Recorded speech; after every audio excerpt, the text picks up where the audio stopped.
Hi, I'm Aaron Frankel, the founder of JerusalemExperience.com, and today I'm taking you to visit the Church of the Visitation here in Ein Kerem outside Jerusalem.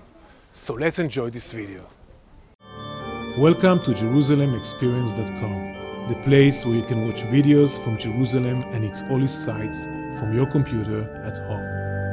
Today we are visiting the Church of the Visitation, which marks the place where Mary, mother of Jesus, had met her relative Elizabeth after the angel Gabriel revealed himself to Mary and told her she was pregnant with the Son of God, and that also Elizabeth is expecting a baby, later known as John the Baptist. Excited by the news of the two pregnancies, Mary hastened to her relative Elizabeth in Ein Kerem, which is located southwest to Jerusalem and is also known as the city of Judah in the New Testament.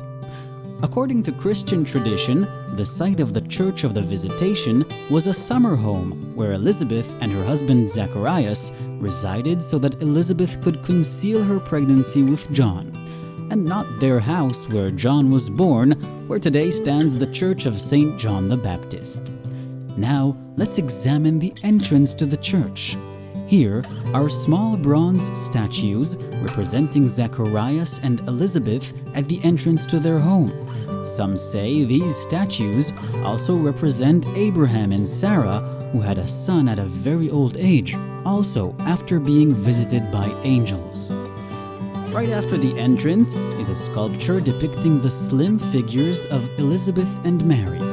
During that meeting, Elizabeth felt that John bowed to Jesus while they are both in their mother's womb and called Mary, Mother of my Lord.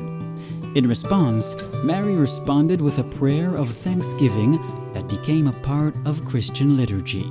The words of this prayer, the Magnificat, are written on these walls in 58 languages.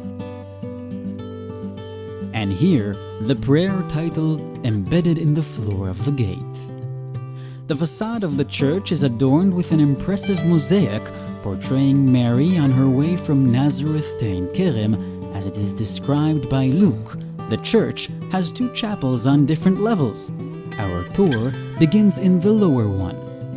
The lower level of ancient churches is often used as a burial place, but here the cave is designed under the tradition that this site was Zacharias and Elizabeth's summer home.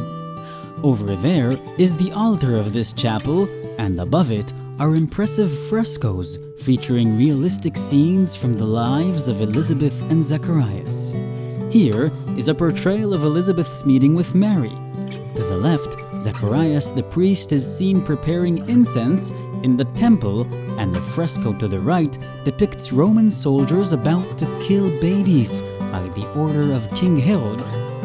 At the left of this fresco, we see an angel directing Elizabeth to hide John in a narrow crack that miraculously opened up in the mountainside. Here beneath the painting is the Rock of Hiding, said to be the rock that covered the crack where Elizabeth hid John.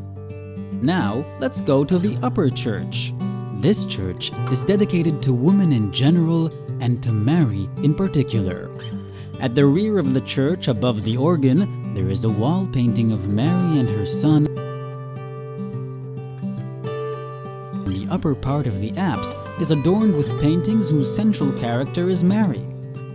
Mary is pictured in a desert setting, dressed in red, representing the earthly world, and with a blue cloak, representing the spiritual world. If we look in front of the apse, we can see the remains of a Byzantine and Crusader churches on which this church was built. The walls opposite the windows are decorated with 5 huge frescoes depicting Mary's titles: Mother of God,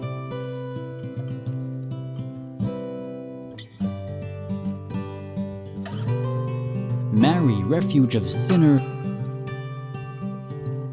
Advocate for the People of God, where Mary convinced her son to turn water into wine during the wedding at Cana. Here is the title Help of Christians, after a sea battle where the Christian Alliance defeated the Turks after praying to Mary.